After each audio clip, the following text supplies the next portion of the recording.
나의 사랑, 나의 생명. 할렐루야, 안녕하십니까. 연세중앙교회 장항진 목사입니다. 내가 거할 성소를 지으라 성막 강해. 오늘은 쉬운 7번째 시간입니다. 지금 우리가 공부하는 부분은 법궤에 관해서 공부하고 있는데 오늘은 5번째 시간입니다. 이제 오늘 공부를 마치게 되면은 성막 안에 있는 기구에 관해서는 모든 공부가 끝이 납니다. 마지막으로 내가 거할 성소를 지으라 라고 이제 성막에 대해서 앞에 있는 것들을 약간 요약해서 정리한 부분인데 이 부분에 대해서는 곧 이어 6장에서 이어지는 제사에 관한 공부를 마친 다음에 최종적으로 성막에 대해서 한번 정리를 해보는 그런 시간을 가지면서 그때 다루도록 하겠습니다. 자, 오늘은 법궤의 5번째 시간, 아론의 쌍난 지팡이에 관한 이야기입니다. 지금까지 법궤에 대한 이야기, 그리고 그 안에 있는 십계명이 적혀 있는 두 돌판, 그리고 만나가 담겨져 있는 금 항아리에 대해서 얘기를 했고, 오늘은 세 번째 아론의 쌍난 지팡이에 관해서 함께 은혜를 나누고자 합니다. 생명을 소유한 아론의 쌍난 지팡이, 예수의 피를 붓든 만인 제사장. 하나님께서 법궤 앞에 아론의 쌍난 지팡이를 두어 간직하라고 하신 말씀은 구약성경 민수기 16장과 17장에 자세히 기록되어 있습니다.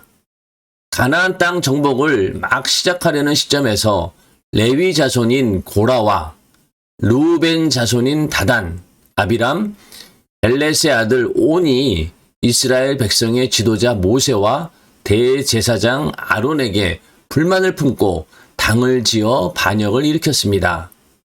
고라당파가 일으킨 반역은 모세와 아론 개인에게 한 것이 아니라 모세와 아론을 지도자로 세우신 하나님께 대한 반역입니다. 그래서 하나님께서 진노하심으로 땅을 갈라지게 하여 고라당파를 삼키게 하시니 그들이 총회 중에서 망하고 맙니다. 또 여호와에게서 불이 나와 고라당파에 합세한 유명한 족장 250명을 완전히 소멸했습니다. 자, 이 아론의 쌍난 지팡이하고 민수기 16장 17장에 나와 있는 그 고라당파의 반역, 이게 같이 연결이 되어 있는데요. 이 고라당파가 모세와 아론에게 반기를 들고 반역을 하는 그런 엄청난 사건이 벌어지게 됩니다. 주동자인 고라는 모세와 아론과는 또 사촌 간의 그런 관계에 있었고, 이들이 주로 하는 일은 제사장 직분은 아론 계열이 맡았고, 그들을 도와가지고 성막에 하는 여러 가지 일들을 후중드는 일을 하고, 또 그 백성들에게 신앙 교육을 담당하는 그 정도의 일을 하고 있는 사람들이 바로 이 고라당파에 있는 그런 레위인들이었습니다. 그런데 이제 이 아론 계열의 제사장에 있던 이 고라당파가 아론의 그 대제사장 직분을 탐을 내게 된 거죠.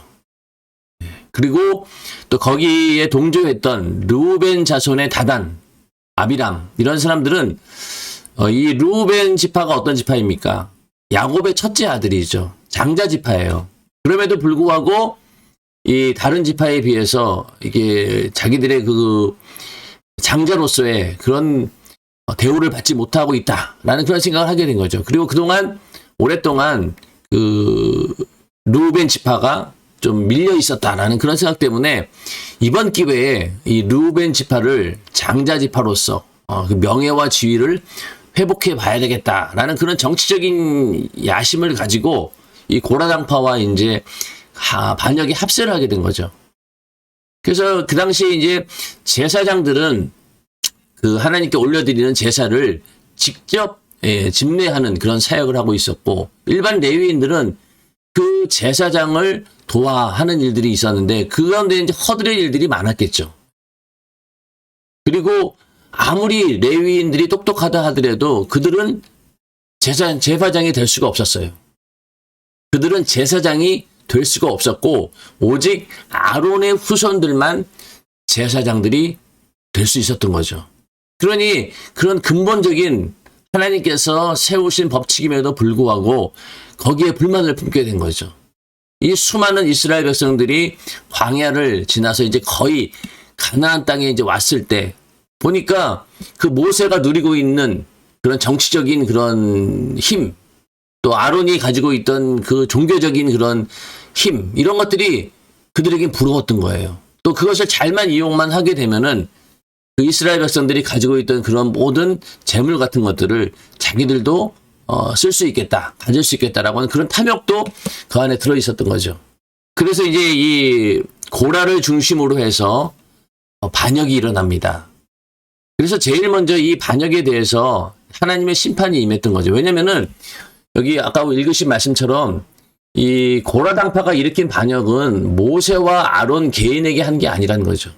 바로 하나님께 대한 직접적인 반역입니다. 그러니까 하나님께서 이것을 가만히 두지 않으셨습니다. 왜냐면은 이 반역을 그냥 묵인하게 되면은 앞으로 이스라엘 백성들이 가나안 땅에 들어가서 하나님의 나라를 세우고 그 가나안 땅을 통치해야 되는데 거기 엄청난 그런 지도력에 대한 권위 그런 것들이 상실되기 때문에 하나님께 이 문제에 대해서는 아주 엄격하게 대처하셨습니다. 제일 먼저 고라당파가 모여있는 이제 그곳에 가서 사람들이 얘기합니다.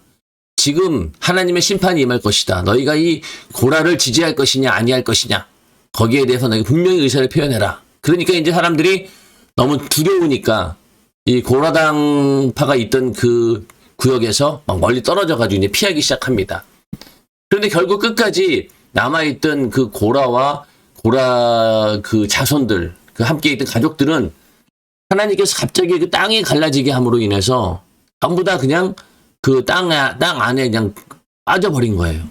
그렇게 해서 죽었습니다. 그리고 땅이 갈라지는 그런 심판을 통해서 먼저는 이 고라당파에서 반역에 참가했던 일당들이 다 먼저 거기서 죽음을 당하게 되죠. 하나님께서 진노하심으로 땅을 갈라지게 하여 고라당파를 삼키게 하시니. 그러니까 먼저는 고라당파를 땅이 갈라지는 심판으로 완전히 다 망하게 만들고, 그래서 망하고 말았죠.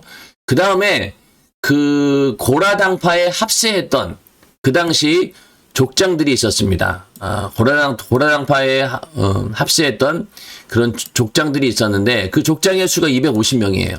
이들을 이제 심판하기 위해서 하나님께서 어떻게 했느냐면은 불을 담은 향로를 각자 가져와라. 250명에게 전부 다 얘기한 거예요. 그들이 전부 다 그 불을 담은 향로. 이 향로는 원래는 그 번제단에 있는 불을 담아다가 이제 성막 안으로 가져오는 이제 그런 향로인데 그 향로에다가 이제 불을 담아서 가져오라고 명령을 합니다. 그 불을 들고 있는 상태에서 하나님께서 불심판을 내리신 거예요.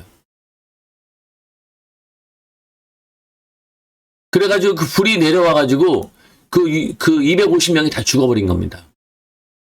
자, 그러니까 먼저는 고라와 반역에 합세했던 고라당파 사람들이 완전히 전멸되고, 그 다음에 그 고라의 반역에 참여했던 족장들 250명도 향로를 가져오라고 했는데 그 향로로에 불을 가져왔는데 거기에 그냥 다 불이 내려가지고 250명이 다 죽게 됩니다. 엄청난 하나님의 심판이죠. 그래서 그 나중에 그 향로를 하나님께서 어떻게 했냐면은, 왜냐면은 그들이 가져왔던 향로 안에다가 담았던 불은 사실 하나님이 주신 불은 아닙니다. 자기들이 가져온 불이니까 그 불은 진영 밖으로 다 버리라고 하고, 향로는 하나님의 성물이니까 그것을 전부 다 이렇게 두들겨 패가지고 노수로 두들겨 패서 철판으로 만든 다음에 그것을 번제단에다가 더 씌우라고 하나님께서 명령하십니다. 그래서 그들이 들고 있던 250개의 향로를 전부 다 철판으로 만들어가지고 이 번제단에다가 덫을 씌운 거죠. 그 안에는 여러 가지 상징적인 의미가 있습니다. 너희들이 이렇게 하나님께 반역한 대가가 어떤 것인가에 대해서 분명히 하나님께서는 심판하신다라는 것을 보여주신 거죠. 근데 그것으로도 끝나지 않았어요. 자, 먼저 고라당파가 땅이 갈라지는 심판으로 인해서 다 멸망하게 되고, 그 다음에 그와 함께 합세했던 족장들 250명이 죽게 되었고, 자, 그 다음에는 또 어떤 일이 있었냐면요. 사실 이 책에는 기록이 안 되어 있지만은 이스라엘 백성들의 그 반응이 참 기가 막힙니다. 자, 이것이 하나님의 심판이라고 분명히 인식을 했어야 되는데 이스라엘 백성들은 그것을 하나님의 심판이라고 생각하지 않고 오히려 모세와 아론이 잘못해서 그들이 백성들을 잘못 다스렸기 때문에 그 많은 사람들이 죽었다는 거예요. 고라의 가족들하고 또 그 250명 합치면은 꽤 많은 사람들이 죽은 거잖아요. 거기에 대한 책임을 모세와 아론에게 돌리는 겁니다. 참 기가 막힐 일이죠. 그만큼 이스라엘 백성들이 광야에 나와가지고 하나님과의 관계가 이 정도로 영적인 눈이 어두워졌던 겁니다. 그래서 거기에 불만을 품고 막 모세와 아론에게 대들기 시작하죠. 책임을 추궁합니다. 너희들이 잘못 이스라엘 백성들을 다스렸기 때문에 이렇게 많은 사람의 죽음이 있었던 것이다. 그러면서 그 모든 책임에 대해서 모세와 아론에게 막 뒤집어 씌운 거죠.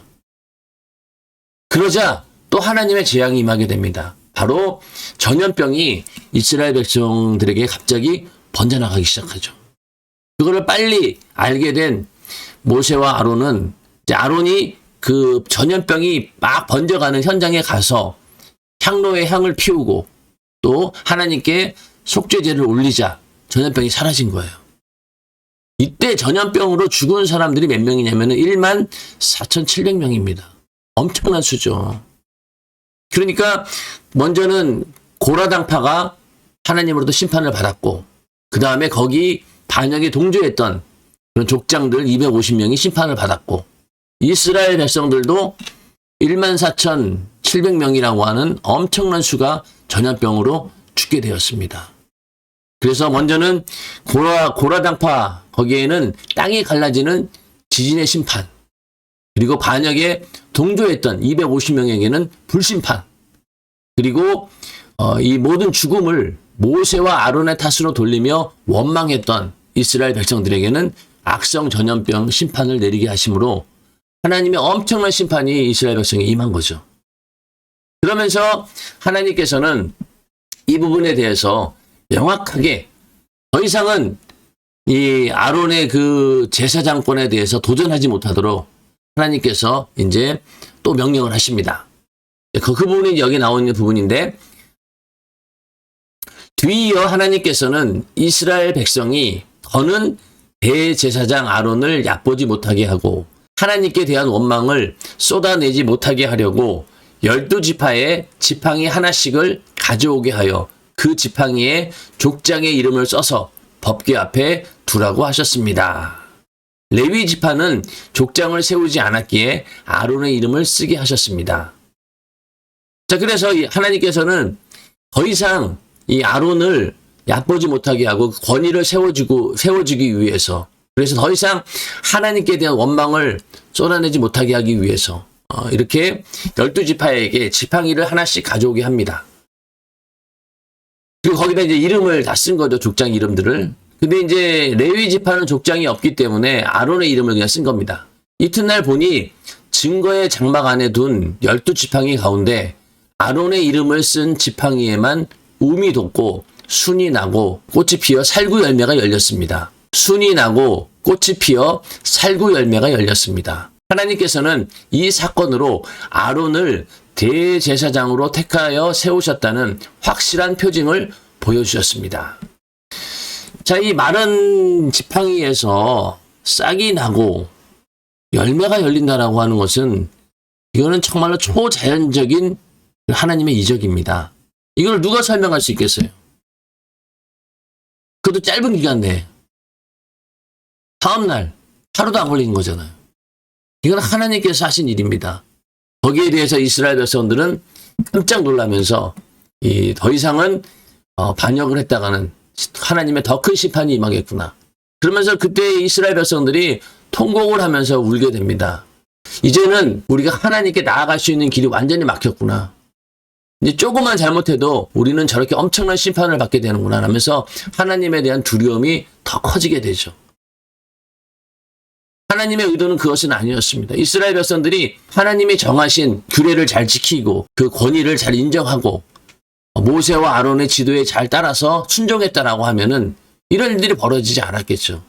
그러나 자기들이 그렇게 하나님을 인식하지 못하고 또 하나님을 신뢰하지 못한 그런 불신앙의 행위로 인해서 이런 일들이 벌어졌음에도 불구하고 오히려 하나님은 이렇게 강하게 심판을 하시는, 우리를 진멸하시는 두려운 하나님이다라고 인식하면서 하나님으로부터 거리가 멀어지고 있었다라고 하는 것이 굉장히 안타까운 일이죠.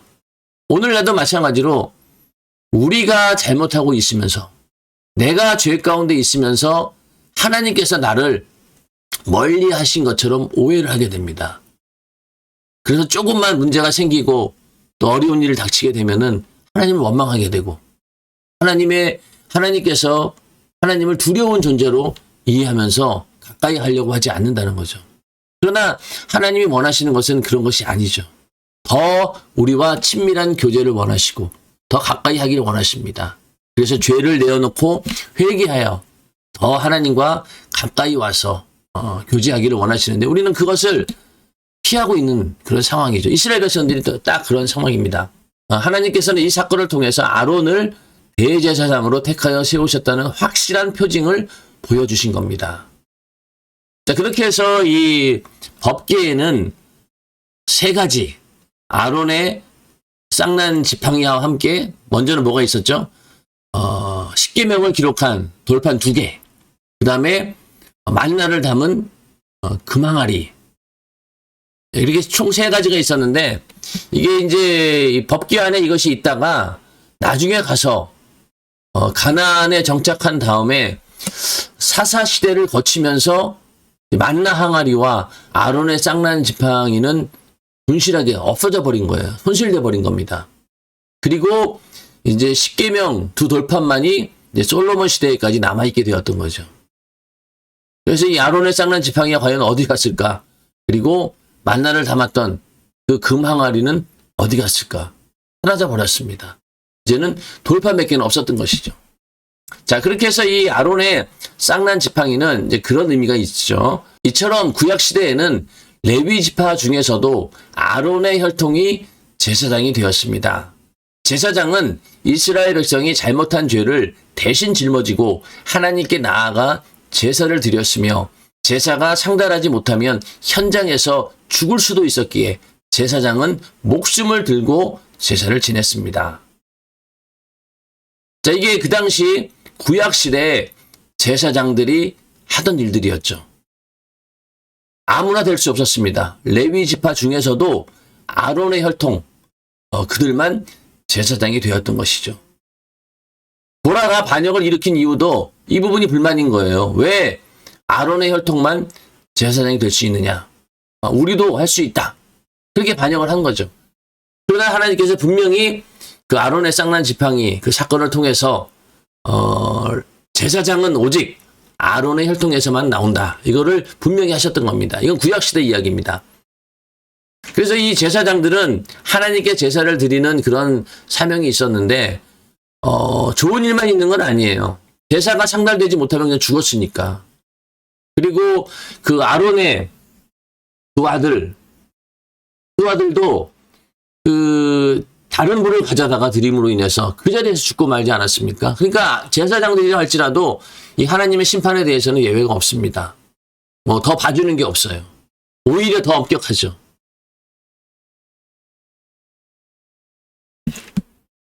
그러나 이제 신약에 와서 이제 상황이 좀 바뀌게 됩니다. 그러나 예수께서 이 땅에 오셔서 우리 죄를 대신 짊어지고 십자가에 못 박혀 피 흘려 죽으심으로 우리의 죄를 대속하셨으니 성령 시대에 사는 우리는 아무라도 하나님께 담대히 나아갈 수 있습니다. 구약 시대에는 대제사장이 1년에 한 번씩 짐승의 피를 들고 지성소에 들어가서 백성의 죄를 속죄받았지만 이제 성령 받은 우리는 예수의 피공로만 의지하면 언제 어디서나 하나님께 나아가 속죄받을 수 있습니다.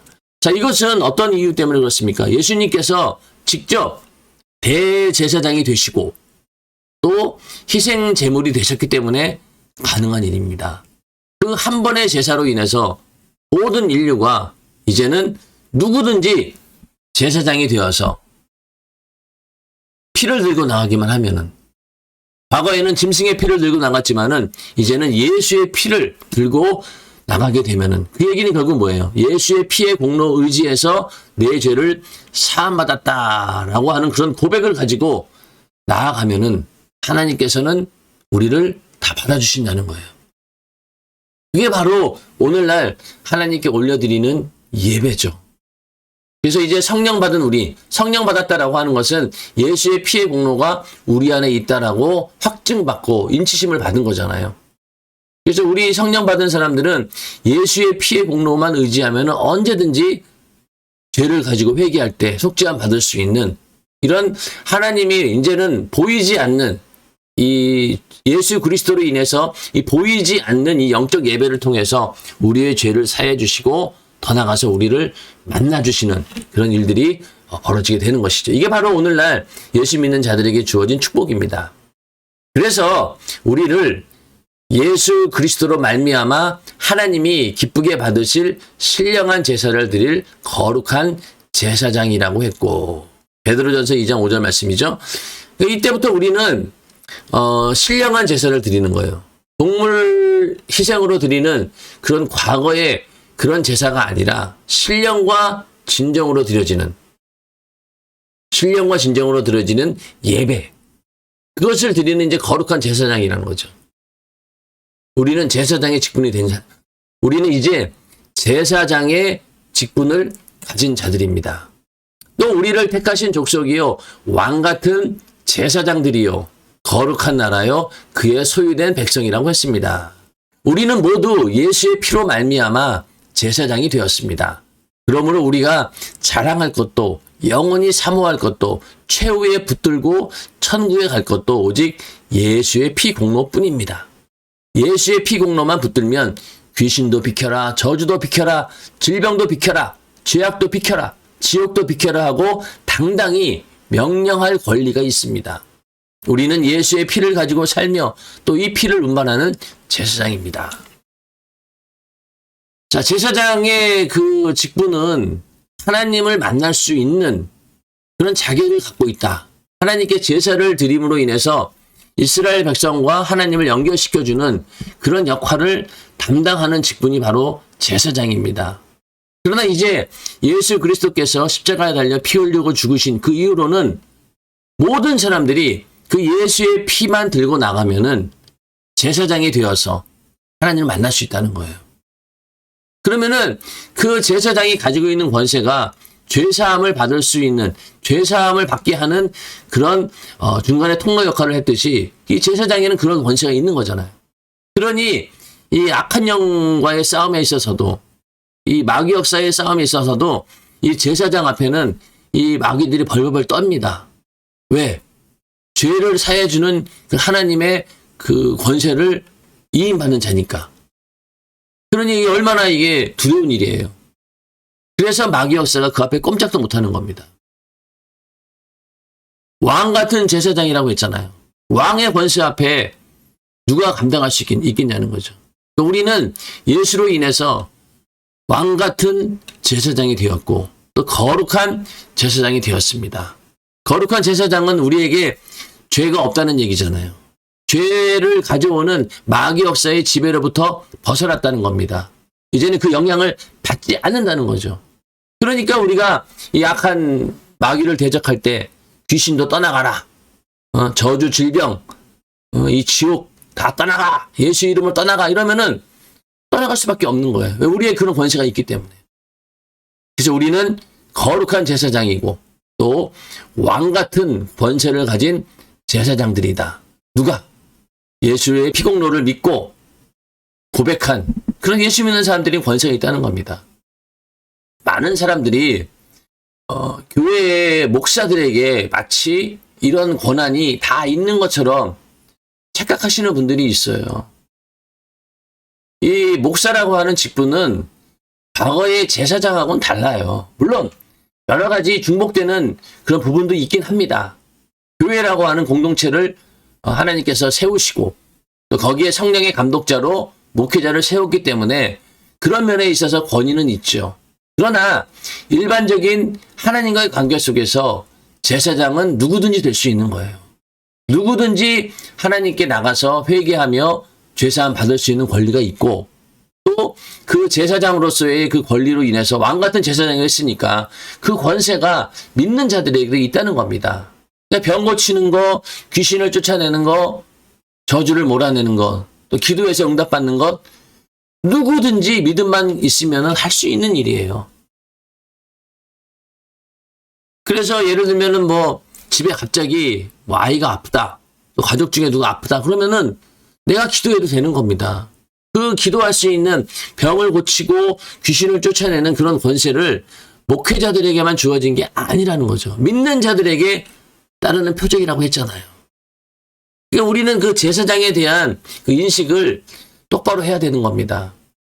교회 안에서 교회를 운영해 나가는 그런 상황 가운데서 목회자라고 하는 직분이 있지만은, 그러나 일반적으로 우리 모두는 예수로 말미암아 신령한 제사를 드릴 수 있는 거룩한 제사장이고 또 왕 같은 제사장이다라고 하는 것을 절대로 잃어버리시면 안 됩니다. 잊어버리시면 안 되는 거예요. 그게 우리의 권세입니다. 교회 내에서도 평신도 사역이 활발할 수밖에 없는 이유는 바로 이런 이유 때문인 거죠. 이제는 누구든지 거룩한 제사장이 될 수 있는 거예요. 그러니 교회 안에서 무슨 일이든 감당하지 못하겠냐는 거죠. 평신도라고 해서 병 고치고 귀신 쫓는 거 못하라는 그런 규정 없잖아요. 할 수 있어요. 또 지금도 그런 사역을 하는 평신도들도 있고, 이 목회자들의 전유물이 아니라는 겁니다. 그래서 여러분들이 그걸 잘 생각하시고 나에게도 이런 거룩한 제사장으로서 또 왕 같은 제사장으로서의 권세가 있다라는 믿음으로 신앙생활에 승리하시기를 주님의 이름으로 축원합니다. 자, 그 다음에 생명이 약동함으로 맺는 열매. 대제사장 아론의 지팡이를 법궤 앞에 갖다 놓았을 뿐인데 어떻게 싹이 나고 꽃이 피고 열매가 맺혔을까요? 앞에서 살펴본 바와 같이 법궤는 하나님의 생명과 능력과 이적을 상징합니다. 법궤 앞에 둔 아론의 지팡이에 싹이 나고 꽃이 피고 열매가 맺힌 것은 하나님께서 주신 생명의 말씀을 듣고 믿으면 죽은 내 영혼에도 생명이 약동한다는 것을 상징합니다. 아론의 지팡이는 바싹 말라 지팡이 용도 외에 별 쓸모가 없었던 것처럼 우리 인간도 죄로 말미암아 저주와 고난 속에 살다가 죽으면 지옥에 가서 영원히 고통당할 수밖에 없는 쓸모없는 존재였습니다. 그러나 그 지팡이를 하나님의 말씀에 의지해 법궤 앞에 두었을 때 싹이 나고 꽃이 피고 열매가 맺혔듯이 예수께서 우리 죄를 담당하고 십자가에 죽으시고 3일 만에 부활하심으로 우리도 영원히 살 수 있는 생명을 얻었습니다. 아멘. 자, 아론의 지팡이를 법궤 앞에 갖다 놓으라고 했죠. 그런데 거기서 싹이 나고 꽃이 피고 열매까지 맺힌 거예요. 대단합니다. 그래서 요 상황을 이제 이렇게 본 거죠. 법궤라고 하는 것은 하나님 말씀이 있는 곳이죠. 하나님이 임재하신 곳이에요. 그리고 거기 두 돌판이 있잖아요. 하나님 말씀이 있는 하나님의 생명과 능력과 이적, 하나님과의 만남이 이루어지는 곳이 바로 또 법궤 위에 있는 속죄소니까 속죄함도 있고 그로 인해서 하나님을 만나는 그런 장소가 바로 이 법궤가 있는 곳이죠. 그러니 그 앞에 아론의 지팡이가 있다라고 하는 것은, 근데 거기에 또 싹이 나고 꽃이 피고 열매를 맺었다라고 하는 것은 결국 하나님께서 주신 생명의 말씀을 듣고 믿으면 죽은 내 영혼도 살아난다. 생명이 약동한다는 것을 상징하는 거죠. 그래서 우리는 이 아론의 지팡이, 이 지팡이라고 하는 것은 뭐예요? 바싹 말라가지고 이제는 아무 쓸모가 없는 거예요. 지팡이 용도 외에는 안 되는 겁니다. 그런데 거기에 싹이 나고 꽃이 피고 열매가 맺었다라고 하는 것은 똑같이 우리도 죄로 인해서 죽을 수밖에 없는, 지옥의 형벌을 통해서 영원히 망할 수밖에 없는, 완전히 죽어버린 그런 존재였는데 하나님 말씀을 듣고 그 말씀 듣고 회개하고 죄사함 받으니까 어떻게 됩니까? 영원히 사는 생명을 얻게 되었다라는 것을 우리는 이 아론의 쌍난 지팡이를 보면서 알 수 있다는 거죠. 그래서 언제든지 하나님 말씀을 듣고 믿으면은 죽은 내 영혼에도 생명이 약동한다. 이게 우리의 믿음이죠. 그래서 어떻게든 전도해가지고 그 사람을 교회로 데려옵니다. 그래서 교회에 와서 예배 드리면서 목사님의 설교를 듣게 하는 거죠. 그러면은 그 말씀을 듣고 어떤 사람들은 그냥 무시하고 넘어가겠지만은 그 말씀을 듣고 믿는 자는 어떻게 됩니까? 거기서 생명이 약동하기 시작하죠. 회개가 시작이 되고 하나님을 모르고 살았던 지난날에 대한 뉘우침, 회개, 그 눈물이 쏟아지면서 살아계신 하나님을 만나게 되고 예수를 믿게 되면서 죄사함 받으면서 그 사람에게 이 생명이 들어가는 모습들을 우리는 직접 눈으로 보고 있지 않습니까? 그런 것처럼 하나님 말씀을 듣고 믿으면 죽은 내 영혼도 생명이 약동한다. 이것을 이제 아론의 쌍난 지팡이를 통해서 우리는 볼 수 있다. 자, 그 다음에 아론의 지팡이에 싹이 난 것은 바로 부활의 첫 열매가 되신 예수 그리스도를 상징합니다. 그리고 예수로 생명을 얻은 우리도 언젠가 예수 그리스도를 뒤이어 찬란한 부활의 열매가 될 것입니다. 그래서 그 아론의 쌍난 지팡이는 우리의 부활을 상징하기도 하죠. 우리의 죽을 이 썩을 몸이 완전히 사라져버리고 전혀 다른 존재로 부활하는 것처럼 이 죽을 육신, 썩어가는 육신에 꽃이 핀 것처럼 그 꽃은 어떻게 보면은 죽은 다음에 우리가 맞이하게 될 찬란한 부활을 상징하는 것이죠. 이 땅에 육신을 입고 있는 동안은 병도 들고 또 여러 가지 인생의 고난 가운데 참 그 형상이 몰골이 말이 아닌 경우도 있겠지만은 그러나 죽은 다음에 부활할 때는 우리가 가지고 있던 가장 아름다운 모습으로 주님 만난다라는 것을 이 아론의 쌍난 지팡이를 보면서 그 소망을 우리에게 주고 있는 것입니다. 법궤 앞에 가져다 놓은 지팡이 12 중 아론의 것에만 싹이 났듯이 우리도 교회에 왔다고 해서 모두 예수 생명으로 약동하지는 않습니다. 교회에 등록했다고 되는 것이 아니라 하나님이 주시는 생명으로 살아나야 합니다. 전도하고 충성하고 신앙생활을 열심히 하는 것은 살아있다는 증거입니다. 죽은 자는 아무리 교회에 갖다 놓아도 소용이 없습니다. 아무리 강단에서 말씀을 전해도 움직이지 않습니다. 오직 산자만이 싹이 나고 꽃이 피며 열매를 맺습니다. 굉장히 여기도 중요한 말씀들이 많은데 법궤 앞에 12개의 지팡이가 있었어요. 그 중에서 아론의 것만 싹이 났습니다. 이 이야기는 오늘날도 교회에 수많은 사람들이 와서 있지만은 거기 앉아있다라고 해서 이 생명이 주어지는 것은 아니라는 거죠. 교회에 등록했다라고 해서 되는 게 아니라 그 말씀을 듣고 그 말씀해 주시는 생명으로 내가 살아나야 된다는 거예요. 그 말씀을 듣고 깨달아야 된다는 겁니다.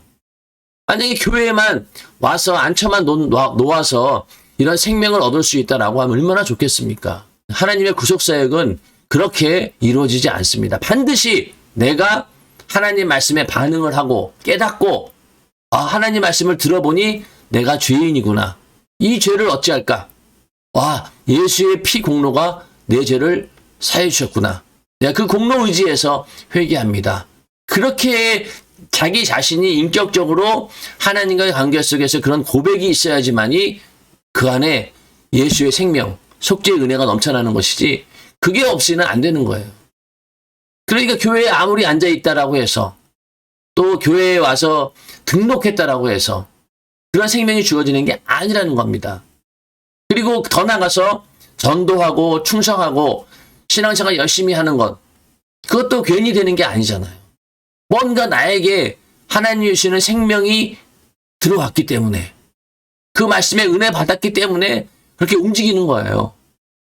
그러나 그런 은혜가 없는 자들은요 절대로 움직이지 않습니다. 오직 그 말씀에 살아서 반응하는, 거기에 은혜를 받고 내가 깨닫고 회개하는, 그렇게 살아있는 자만이 거기서 싹이 나고 꽃이 피고 열매도 맺는 것이죠. 그래서 우리가 교회에 등록하는 목적이 어디에 있느냐가 중요한 거예요. 어떤 사람들은 내가 이 교회에 온 이유는 그동안 내가 이런저런 교회 다니면서 많은 경험들을 했습니다. 그런 경험을 이제 이 교회에 와서 제가 살리고 싶습니다. 이러면서 오히려 자기가 무슨 교회를 살리는 그런 입장으로 오는 그런 사람들이 있는데 그건 잘못된 거예요. 우리가 교회를 선택하는 최고의 조건은 뭐냐? 가장 중요한 조건은 뭐냐? 내가 살려고 봐야 된다는 거예요. 내가 그 말씀 듣고 살아야 되겠다라고 하는 그런 살아있는 자로서의 소망을 가지고 와야지 은혜를 받고 그 은혜를 받은 자로 인해서 여러 가지 열매가 맺히는 것이지, 절대로 그것이 전제되지 않고는요, 교회 생활은 어떤 면에서 의미가 없어요. 그래서 먼저는 내가 살려고, 그 말씀에 은혜 받으려고 해야 된다는 거죠. 오늘날도 똑같이 성전에 앉아 있으면서 똑같은 목사님의 설교를 듣고도 은혜를 받지 못하는 사람들이 있습니다. 거기에는 절대로 싹이 나지 않아요. 꽃이 피지 않습니다. 열매가 맺지 않아요. 그러나 우리가 그 말씀을 듣고 은혜 받은 자에게는요, 내 안에서 열매와 꽃이 피고 싹도 나죠. 그리고 그것이 다른 사람들에게 전해줄 수 있는 능력이 되는 겁니다. 그 얘기를 하고 있는 거죠. 그 아론의 지팡이에만 싹이 났다는 거예요. 하나님 말씀을 사모하고 은혜 받으려고 하는 자만이 거기에 생명이 임한다. 예수의 생명이 주어진다는 것을 우리는 분명히 알아야 됩니다. 자, 아론의 지팡이에 싹이 난 것처럼 우리도 하나님이 쓰시는 살아있는 자가 되어야 합니다.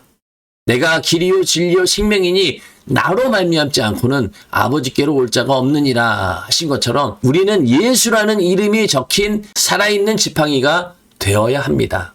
예수 이름은 살아있기에 그 이름으로 명령할 때 귀신이 떠나가고 저주가 물러가고 질병이 치료받습니다. 그래서 살아있는 사람은 예수의 이름을 사용할 때 능력이 나타나고 기도할 때 응답이 있고 이웃을 위해, 교회를 위해, 주를 위해 삽니다. 이렇게 주님의 능력이 역사하는 사람이야말로 최고로 행복한 사람입니다. 이 아론의 지팡이에 싹이 난 것처럼 이제 우리는 그게 어떤 의미냐? 바로 예수의 이름을 소유한 자라는 거예요. 예수라는 이름이 적힌 살아있는 지팡이가 되어야 된다는 겁니다. 예수라는 이름이 적힌 살아있는 지팡이. 이게 바로 예수의 이름을 소유한 자이죠. 그럼 예수 이름을 소유한 자는 그 이름으로 명령할 때 이런 능력이 나타나는 겁니다. 그래서 우리는 아론의 쌍난 지팡이가 중요한 게 아니라 내 안에 예수라는 이름이 적혀인 그런 그리스도의 편지로서의 사명을 감당하고 있느냐, 그런 지팡이가 있느냐 이거죠.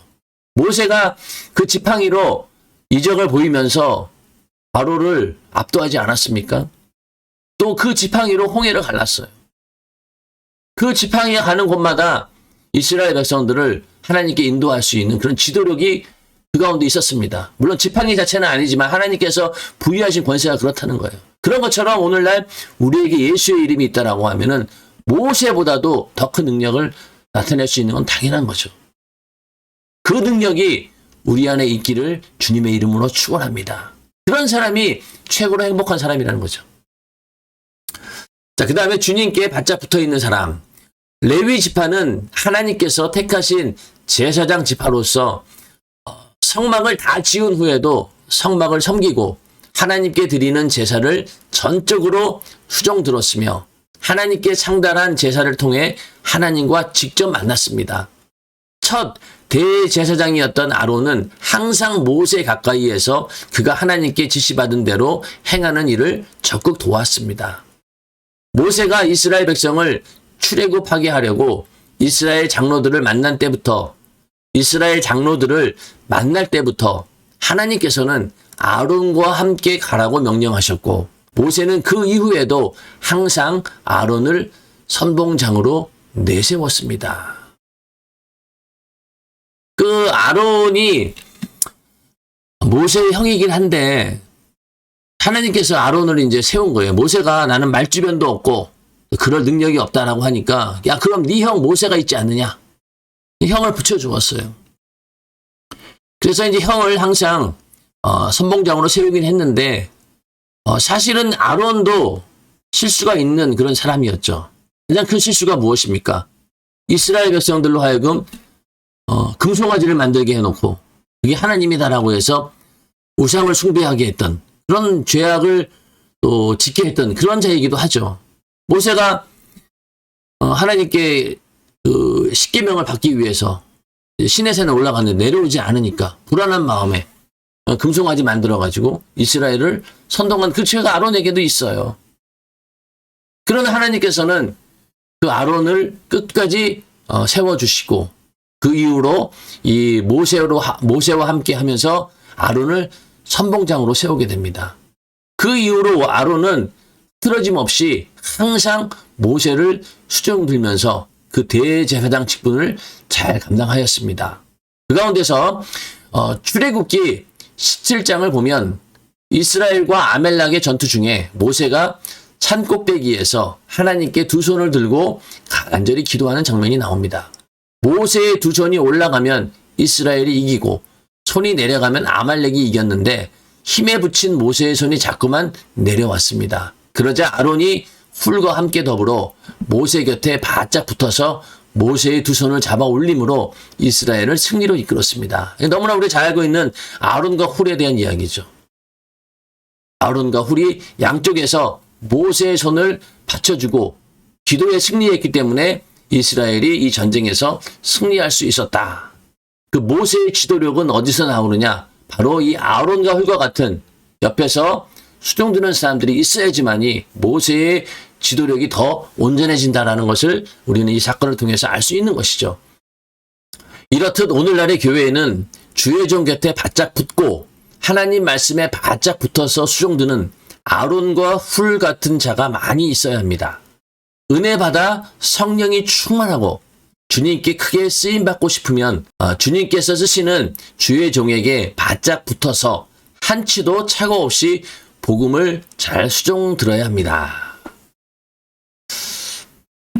자, 주의 종 가까이 붙어 있는 그런 자들이 오늘날 어떤 사람들일까요? 교회에서는 주로 이제 중직들이라고 얘기를 합니다.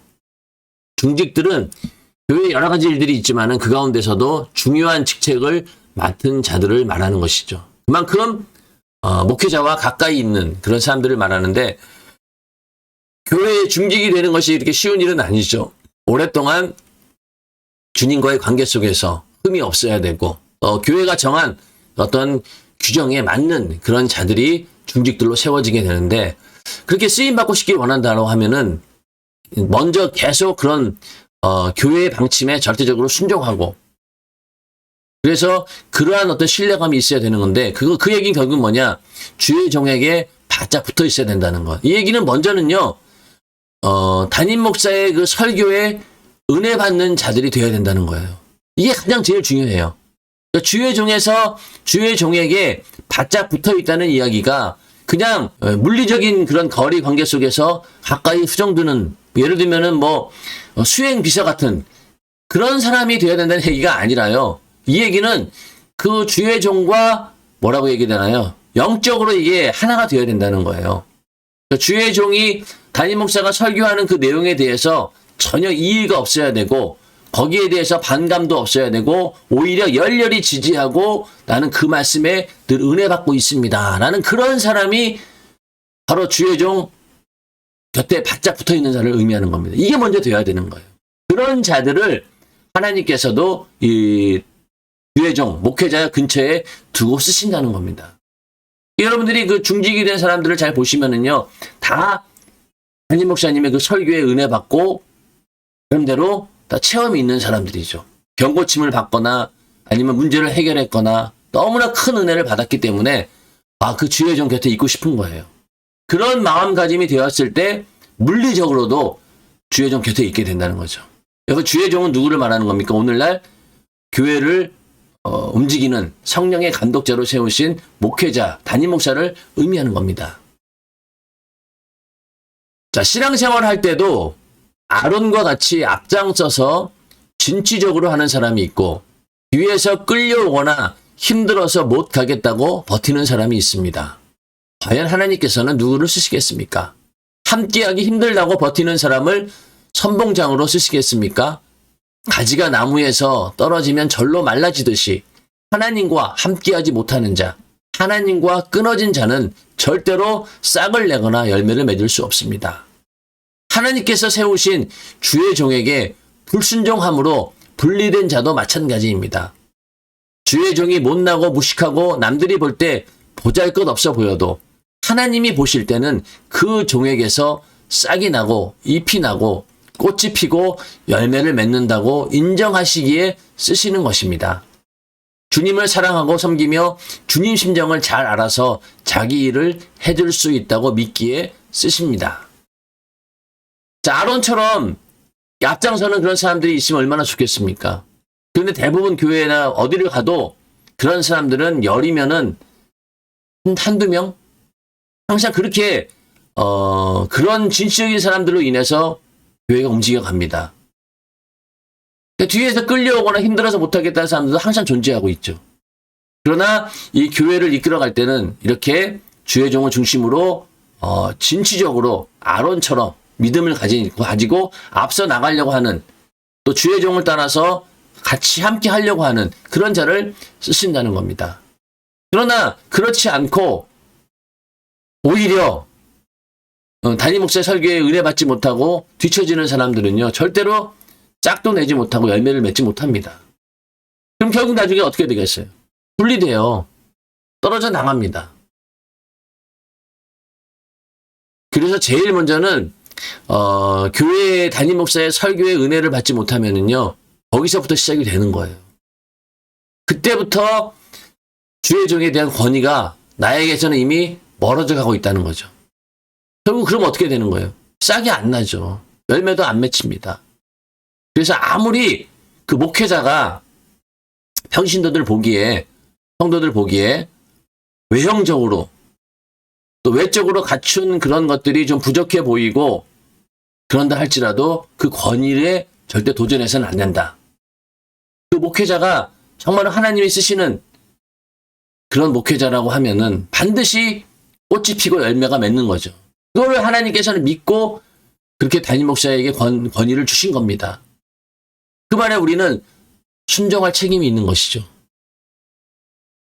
오늘날 같이 지식사회, 지성인들이 많다라고 하는 그런 시대에 목회자들로서의 입지가 참 힘든 건 사실입니다. 왜냐면은 목회자보다 더 많이 공부한 사람들도 있고, 또 예전에는 이 성경에 대한 그런 지식들이 아주 단편적으로 특별한 사람들만 접할 수 있었지만은 오늘날 통신이 발달하고 인터넷이 발달한 이런 시대에는 너무나 쉽게 많은 성경에 대한 지식도 얻을 수 있고 정보를 얻을 수 있기 때문에 오히려 목회자들보다 더 많이 신학적으로 알고 있는 그런 평신도들도 있습니다.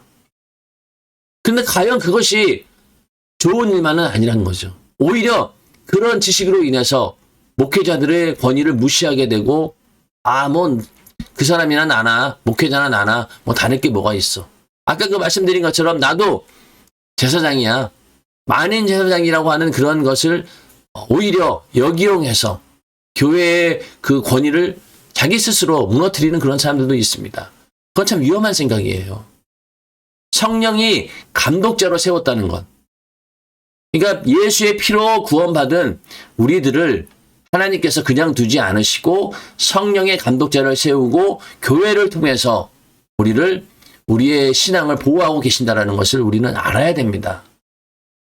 그 가운데서 우리는 그 목회자에 대한 그런 권위를 철저히 존중하고 거기에 순종해야 된다. 거기에는 이 목회자를 통해서 하나님께서 일하고 계신다.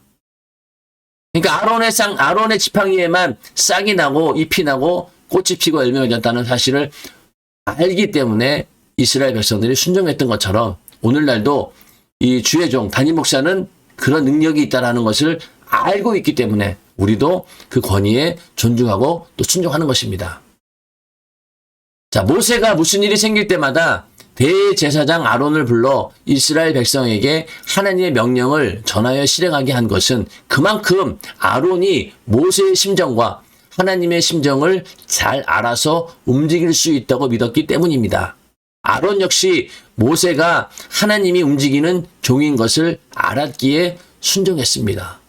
이처럼 구약시대의 모세와 대제사장에게 붙어있는 만큼 하나님의 역사가 일어난 것처럼 오늘날에도 성령께서 쓰시는 주의 종의 명령에 전적으로 순종하는 사람은 성전에서 복음을 수종드는 복, 하나님을 직접 만나는 복을 받습니다. 기왕에 우리도 충성할 바에야 이런 복을 받아야 합니다.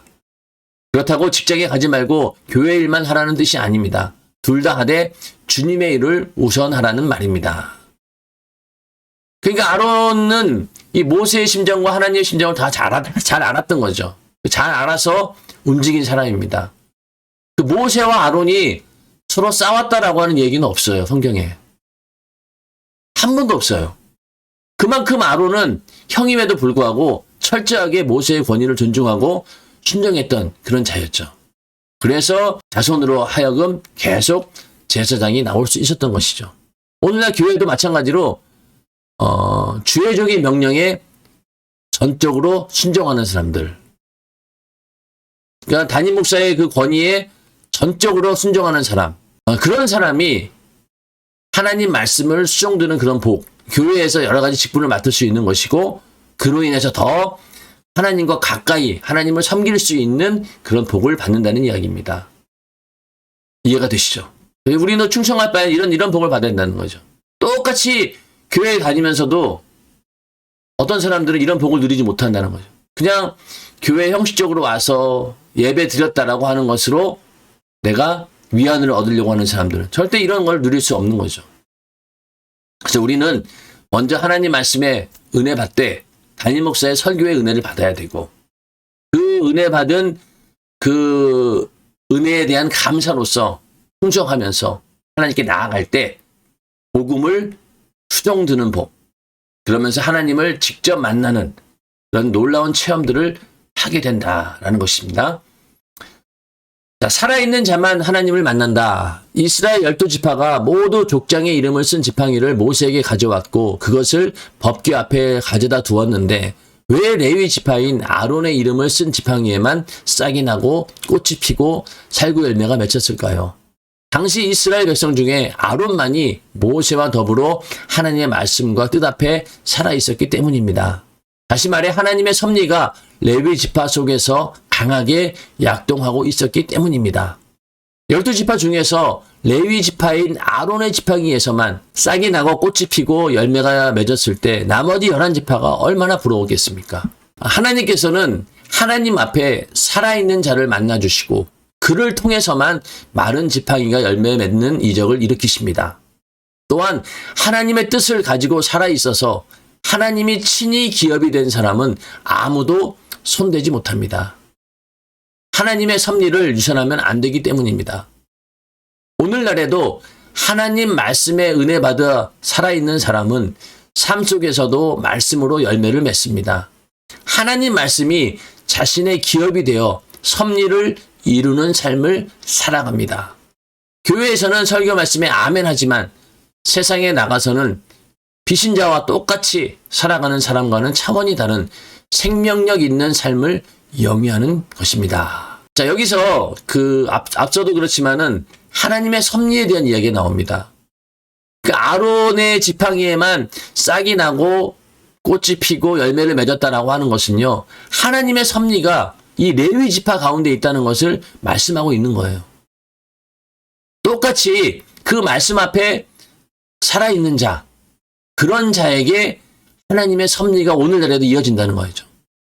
오늘날의 그 섭리는 하나님이 친히 기업이 된 사람이라는 거죠. 하나님의 그 유업이 나의 기업이 된 거예요. 그런 사람들이 바로 하나님의 섭리를 소유한 자들입니다. 만약에 그런 사람들이 불이익을 당하고 또 누군가 악한 마귀 역사에 의해서 공격을 당한다라고 하면은 하나님의 그 섭리가 유산되기 때문에 그 섭리가 중단되기 때문에 하나님께서도 그를 손대지 못하도록 지켜주신다는 거예요. 그래서 오늘날 우리도 교회 안에서 똑같이 신앙생활 하면서도 하나님 말씀을 나의 기업으로 이어가는 사람이 있는 반면에 그렇지 않은 사람도 있다는 거죠. 그래서 우리는 하나님의 말씀 앞에 살아있는 자로서 반응한다. 그 얘기는 결국 하나님의 섭리를 내 안에서 이어가는 그런 자가 바로 살아있는 자라고 하는 것이죠. 12지파 지팡이에 족장의 이름을 분명히 적어 놓았기에 백성이면 아무라도 누구 지팡이에서 꽃이 피고 열매를 맺었는지 금세 알아봅니다.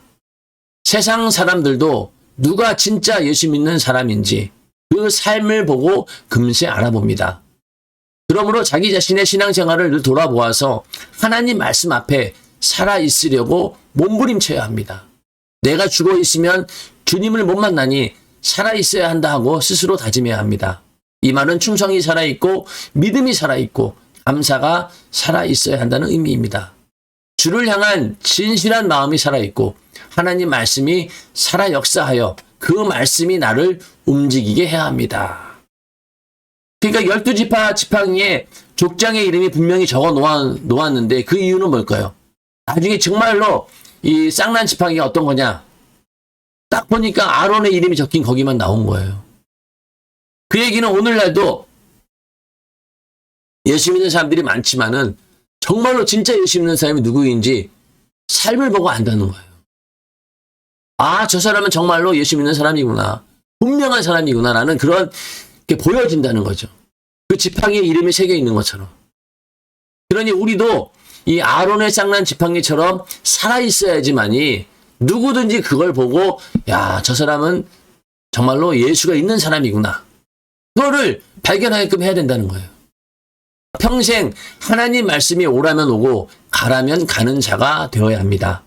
많은 사람이 볼 때 내 안에 예수가 있는 사람, 하나님이 살아 역사하는 사람이라는 것을 보여주어야 합니다.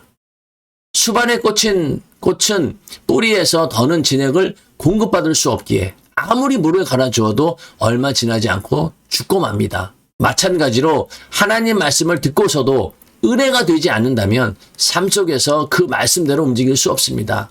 하나님 말씀을 들었는데도 그 말씀대로 움직이지 않는 것은 정말 두려운 일입니다. 그러므로 살려는 의지를 갖고 악착같이 하나님 말씀을 들어야 하고 그 말씀에 은혜 받아야 합니다. 하나님은 죽은 자와는 절대로 만나지 않고 산 자와 만나 주십니다. 그러니 하나님 말씀을 들을 때 하나님 말씀이 명령이다. 하나님 말씀을 들어야 산다. 하나님 말씀만이 살아있고 능력이 있다라고 생각하며 말씀을 들어야 합니다. 하나님 말씀을 듣고 움직인다는 것은 그 심령 속에 말씀이 살아있다는 증거입니다. 하나님 말씀을 듣고 움직이는 성도가 바로 살아있는 사람입니다.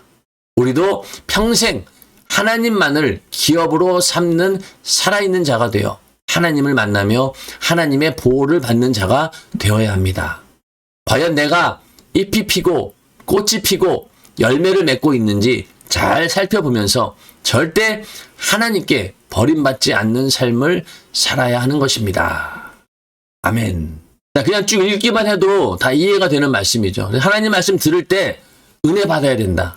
내가 살아있다라고 하는 것이 확증되어야 되고 그래야지만이 하나님께서 나를 만나주시고 또 보호도 받고 또 내 안에서 신앙의 열매들이 나타나는 것이다. 그래서 먼저는 그 하나님 말씀을 듣고 내 안에서 살아있다라고 하는 것이 입증이 되어야 됩니다. 자, 살아있는 자만 법궤에 두어 보호하신다. 하나님께서는 싹이 나고 꽃이 피고 열매 맺은 아론의 지팡이만 법궤 앞에 도로 가져다 두어 간직하라고 말씀하셨습니다. 다른 11지팡이는 어디 갔을까요? 그냥 버려졌겠죠. 아무 쓸모가 없으니까. 그러나 아론의 쌍난 지팡이만 법궤 안에 영원히 보존하라, 간직하라고 말씀하셨습니다. 하나님과 만나는 유일한 장소, 아무도 손댈 수 없는 신성 불가침한 장소, 하나님의 보호를 받는 영원한 안식처에 살아있는 지팡이, 곧 싹이 나고 꽃이 피고 열매를 맺은 아론의 지팡이만 두시길 원하셨습니다. 결국 하나님의 보호를 받는 영원한 안식처가 어디예요? 천국이잖아요. 천국에 누가 간다는 거예요? 이런 살아있는 자만 간다는 겁니다. 예수의 생명이 그 안에 살아있는 자만 하나님께서 끝까지 책임지시고 보호하시고 천국까지 갈 수 있다는 겁니다. 항상 교회에 와서 말씀을 듣는데 싹도 내지 못한 채 마른 지팡이의 모습 그대로인 성도가 있다면 주님이 다시 오실 때 그에게 무엇라 말씀하시겠습니까? 상상만 해도 두려운 일입니다. 그래서 우리는 하나님 말씀 듣고 법궤 앞에 놓여진 쓸데없는 열한 지팡이가 되어서는 안 되고 오직 쌍난 또 꽃이 피고 열매를 맺는 지팡이가 되어야 된다. 이 얘기를 계속하고 있는 거죠. 그러므로 주님이 오실 그날이 되기 전에 이제 주님의 재림에 관한 얘기를 합니다. 우리는 속히 메마른 지팡이에서 싹을 내고 꽃을 피우고 열매를 맺는 살아있는 지팡이가 되어야 합니다. 우리는 주님 오시는 그날을 향해 계속 달려가고 있습니다. 그날에는 변명할 수도 없습니다. 심판대 앞에서 하나님의 불꽃 같은 눈으로 다 심판하십니다.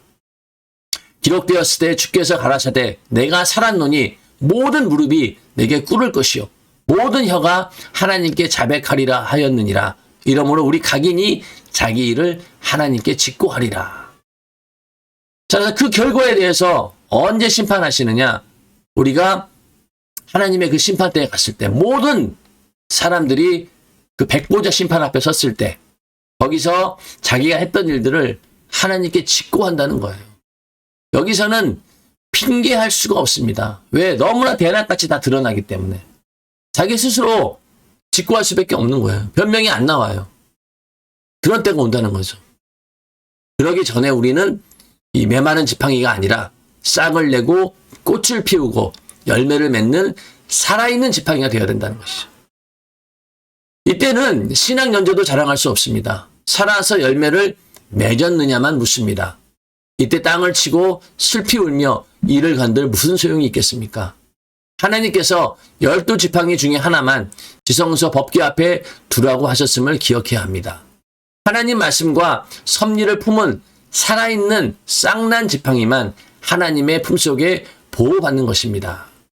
그러므로 우리도 기왕에 예수 믿을 바에야 하나님 말씀을 분명하고 확실하게 믿는 살아있는 성도가 되어 주님 품에 보호받고 주님 오시는 그날 주님께 열매를 내어드리는 생명을 소유한 자가 되어야 할 것입니다. 자, 이 이야기는 우리가 열매를 맺는다라고 하는 것이 내가 어떤 행동을 통해서 그 행위를 통해서 하나님으로부터 구원받고 인정받는다는 게 아닙니다. 중요한 거는 싹이 나고 꽃이 피고 열매를 맺는다는 거예요. 이건 너무나 자연스러운 행동이잖아요. 자연스러운 반응이에요. 그래서 그거를 먼저 본다는 거예요. 예수를 믿고 내가 내 영혼이 살았구나. 너무나 감사하구나. 이 은혜가 절대적이구나. 라는 그런 신앙 고백이 그것이 살아있다는 첫 번째 증거라는 겁니다. 그게 있어야 된다는 거예요.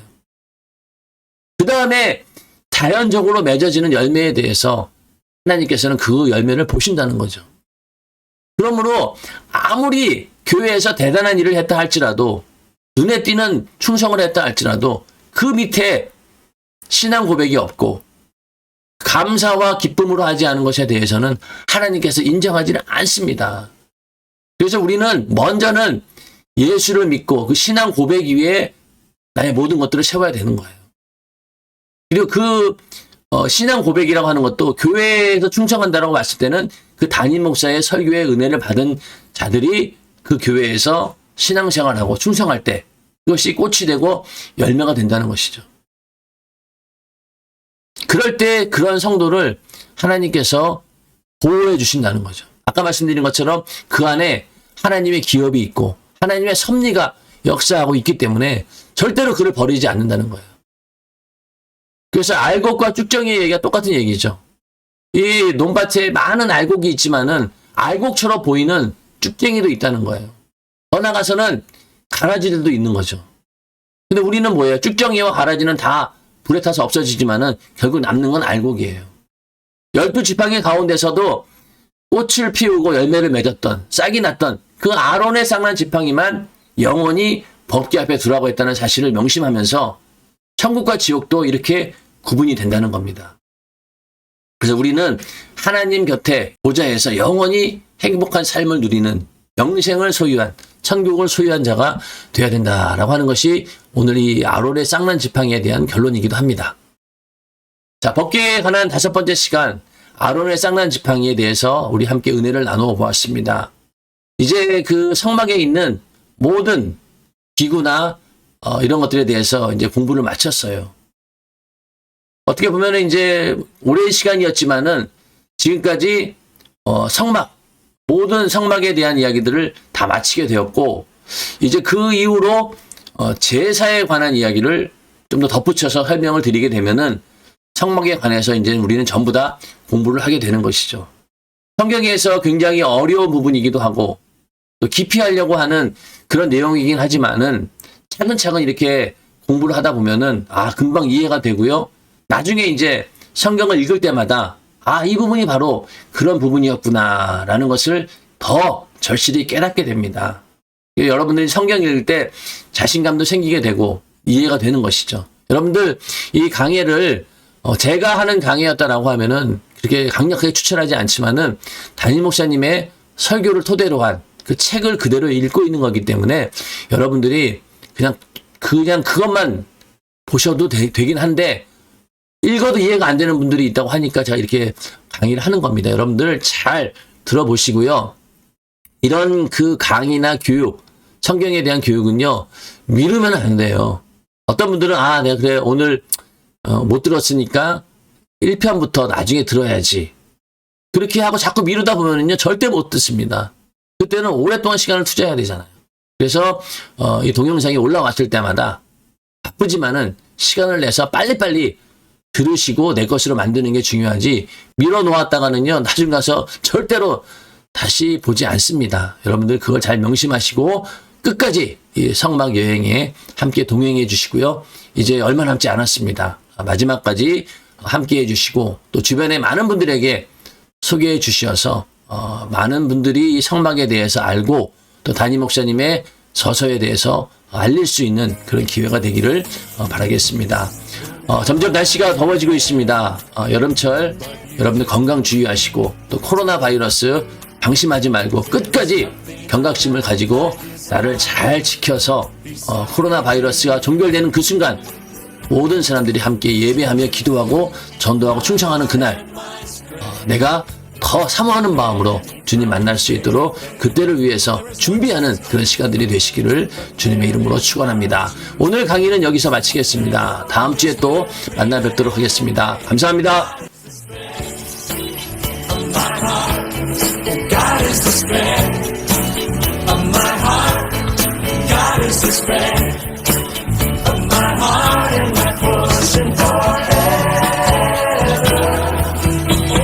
The strength of my heart. Oh, God is the strength of my heart. God is the strength.